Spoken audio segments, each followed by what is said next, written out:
В поселке Айхал Мирнинского района состоялся рождественский турнир по жиму лежа. В этом году количество участников по сравнению с предыдущим периодом было значительно меньше. Состязания по традиции прошли в спортзале «Энтузиаст». Слово коллегам. Сегодня русский жим или жим лежа приобретает популярность среди спортсменов. Подобный турнир в поселке проводится не впервые. Отличительная особенность традиционного мероприятия в этом году, что на помост вышло значительно меньше спортсменов.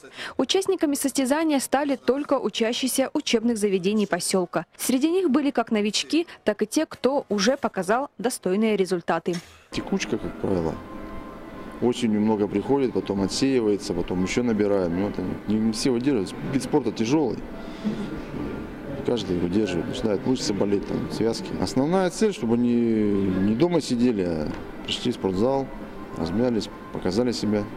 Глеб Плотников, ученик 5-й школы, тяжелой атлетикой занимается уже больше 2 лет. В спортзал в свое время привел друг. На счету у юного спортсмена достойные награды республиканского уровня. В декабре прошлого года Глеб Плотников стал абсолютным чемпионом районного турнира по пауэрлифтингу. В планах получить звание кандидат в мастера спорта. Но и как у любого начинающего спортсмена, у Глеба есть свой кумир. Михаил Кокляев. Мастер спорта, тяжелой атлетики, мастер спорта по пауэрлифтингу. Вполне себе достойный мужчина, хороший муж, хороший патриот своей страны. Я равняюсь на него.